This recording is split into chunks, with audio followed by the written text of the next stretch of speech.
Para hadirin sedang dirahmati Allah muliakan.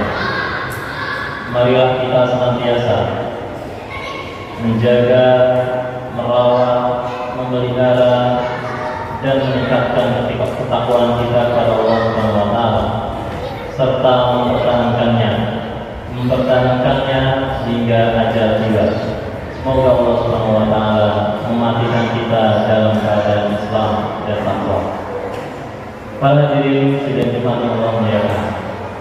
Sekiranya kita bertemu dengan seseorang yang baik hatinya, manis tutur katanya, begitu mulia akhlak dan perilakunya. Bukan sekadar itu, bahkan ia sangat murah hatinya untuk membantu kita tanpa pamrih, dan kita tahu bahwa dia mampu membantu dan menolong kita, bahkan menyelesaikan semua persoalan kita, juga menyelamatkan kita dari bahaya. Tentulah orang yang demikian, orang yang kita pantas berteman dengannya, sangat ingin bersama dengannya, serasa tidak ingin berpisah dengannya, dan kita mewujudkan kesetiaan kita kepadanya. Bahkan kita mungkin terus mengingat-ingatnya. Para diri sedang Jumat yang Allah muliakan. Lalu adakah di tengah kehidupan dunia yang penuh dengan egoisme seperti ini, penuh dengan kejahatan seperti ini, penuh dengan kepalsuan, ketidakjujuran, korupsi, adakah manusia yang sifat-sifatnya seperti itu tadi? Para hadirin yang Allah muliakan, Allah Subhanahu wa taala telah memuliakan kita sebagai umat akhir zaman dengan datangnya seseorang dengan segala kesempurnaan sifat-sifat akhlaknya, kemuliaannya, kasih sayangnya kepada umatnya. Dialah sebaik-baiknya manusia, seutama-utamanya manusia dengan kesempurnaan akhlaknya. Dialah Nabi Muhammad SAW. Maka sepantasnya kita menanamkan cinta kepadanya, menjadi followers sejati baginya, mengikuti segala gerak-gerik dan sunnah-sunnahnya, mengingat-ingatnya, mendakwahkan ajarannya, serta setia dan loyalitas terhadapnya. Sebab ada harapan besar yang kita bebankan di pundaknya, harapan besar akan keselamatan kita dari segala godaan dan bahaya dunia, harapan besar agar Allah SWT melalui dia, insan yang utama itu, Allah menyelamatkan kita dari huru hara hari kiamat, lalu masukkan kita ke dalam surga, hidup bersama insan yang utama Nabi Muhammad SAW.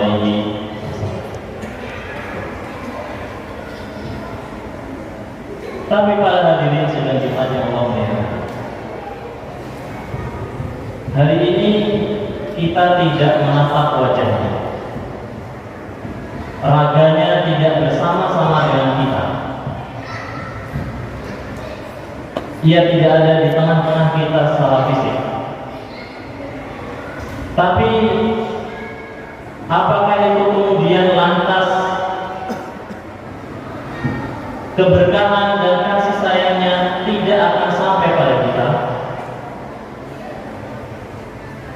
Apakah dengan tidak adanya fisik beliau di tengah-tengah kita, lantas kita tidak bisa meraih cintanya? Lantas kita tidak bisa mendapatkan keselamatan darinya? Tidak demikian. Allah Subhanahu wa Ta'ala, Zat yang Maha Mulia, yang sayang dengan hamba-hambanya, telah menetapkan bahwa agama Islam ini yang menjadi rahmat bagi seluruh alam semesta, yang rahmatnya kekal selama-lamanya, yang luasnya rahmat tiada tara, menjangkau semua makhluk di muka bumi ini. Allah Subhanahu wa Ta'ala hendak menjadikan rahmat yang datang melalui baginda Nabi Muhammad SAW ini akan terus kekal meskipun beliau telah wafat, meskipun beliau sudah tidak ada raganya kembali di tengah-tengah kita. Allah telah menetapkan bahwa ajaran agama yang dibawa oleh Nabi Muhammad SAW yang berisi kemudahan dan kasih sayang itu terus kekal, lekang, tak laput di makan zaman. Allah Subhanahu wa Ta'ala mensifati manusia sebagai rahmatan lil alamin. Wa ma arsalnaka illa rahmatan lil alamin. Dan tidaklah kami mengutus engkau wahai Muhammad melainkan menjadi rahmat bagi semesta alam. Bahkan para ulama tidak membatasi makna rahmat itu hanya pada mereka yang beriman kepada Nabi Muhammad SAW saja. Bukan hanya mereka yang bertemu, melihat dan bersama dengan Nabi Muhammad SAW saja. Rahmat itu bahkan kepada orang-orang yang beriman setelah beliau wafat. Kepada kita semua yang beriman pada Nabi Muhammad SAW yang hidup di zaman ini, dan seluruh anak manusia hingga hari kiamat nanti, rahmat itu akan terus terasa bagi mereka. Bahkan bukan hanya pada mereka yang beriman pada beliau SAW saja, bahkan pada orang-orang yang tidak beriman pada Nabi Muhammad SAW saja, Allah menetapkan rahmat itu ada pada mereka. Dalam wujud Allah Subhanahu wa Ta'ala tidak akan menimpakan azab kepada umat Nabi Muhammad SAW meskipun mereka tidak beriman kepada Muhammad SAW. Allah tidak akan menimpakan azab seperti azab yang ditimpakan pada umat yang sebelumnya. Itulah salah satu atau sedikit dari rahmat yang Allah curahkan kepada umat manusia akhir zaman ini dengan diutusnya Nabi Muhammad SAW, hatta kepada mereka yang tidak beriman kepada Muhammad SAW. Maka pantaslah Aisyah radhiyallahu anha mensifati insan yang utama ini sebagai wakala ulul Quran, kata Aisyah, dan adalah akhlak Rasulullah SAW itu adalah Al-Quran. Perkataan, kepribadian, perbuatan, serta sifat-sifat mulia yang ada pada diri Rasulullah SAW adalah pengejawantahan ekspresi dari nilai-nilai yang ada di dalam Al-Quran.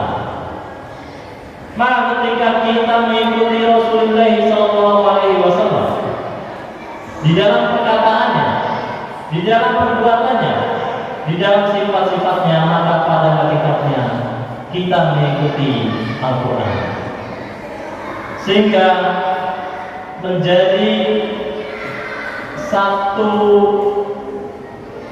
syarat utama di dalam keimanan kita kepada Allah Subhanahu wa taala adalah keimanan kepada Rasulullah sallallahu alaihi wasallam. Allah menyatakan keimanan kepada Allah Subhanahu wa taala bagi orang yang tidak beriman kepada Rasulullah sallallahu alaihi wasallam. Dan di antara syarat utama keimanan kita pada Nabi Muhammad sallallahu alaihi wasallam yaitu mahabbatu Rasulullah sallallahu alaihi wasallam. Mencintai Rasulullah sallallahu alaihi wasallam.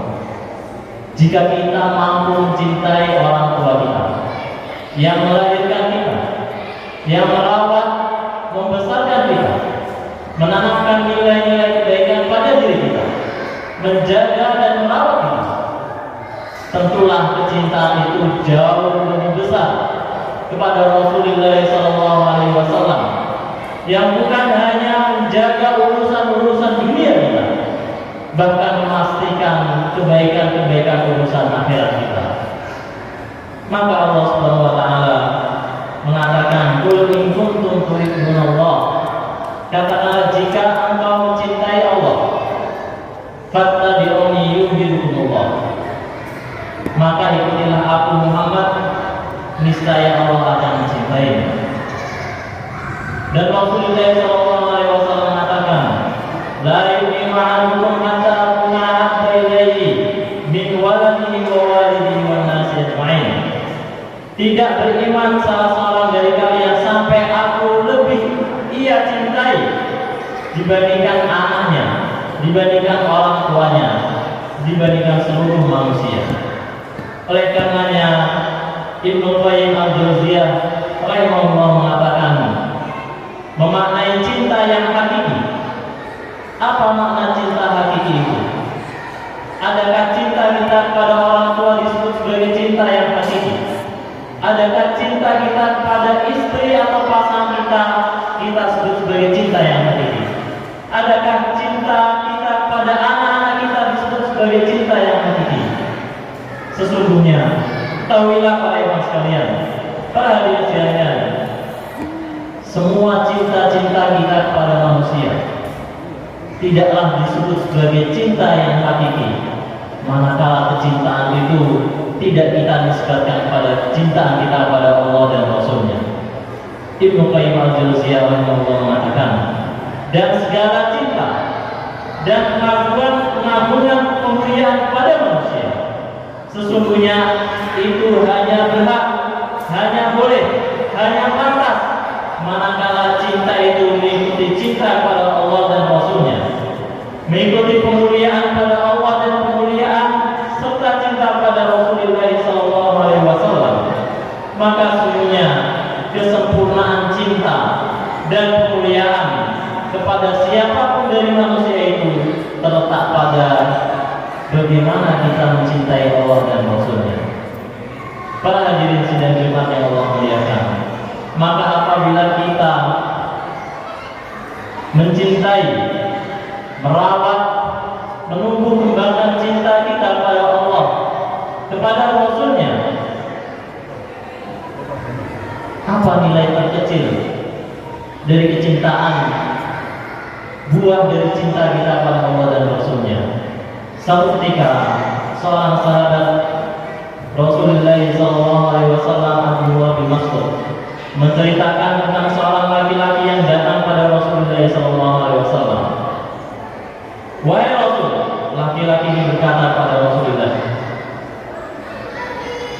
apa pendapat engkau tentang seorang laki-laki yang mencintai kaumnya?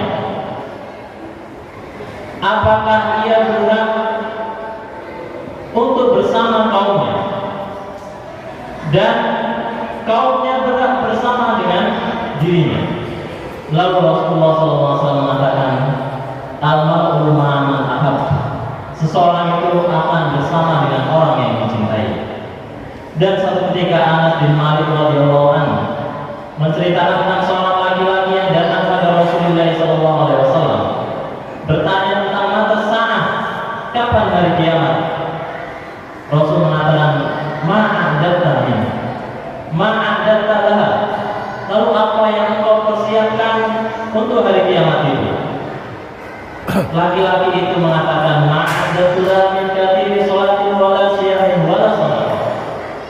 Sungguh aku tidak menyiapkan untuk hari kiamat itu banyak sholat, tidak pula dengan banyak puasa, tidak pula dengan banyak sedekah. Walakinni uhibbullah wa rasulahu. Tidak ada yang aku siapkan melainkan hanya kecintaanku pada Allah dan Rasulnya. Maka Rasul pun menjawab, anta ma'aman ahbabta. Engkau bersama dengan orang-orang yang engkau cintai.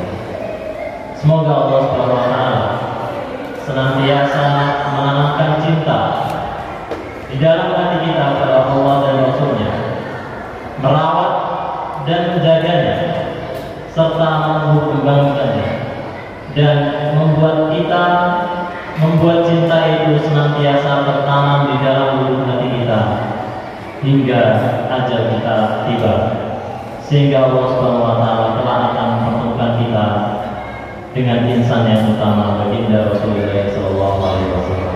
Aku qouli hadza wa astaghfirullah innahu ghafurur rahim.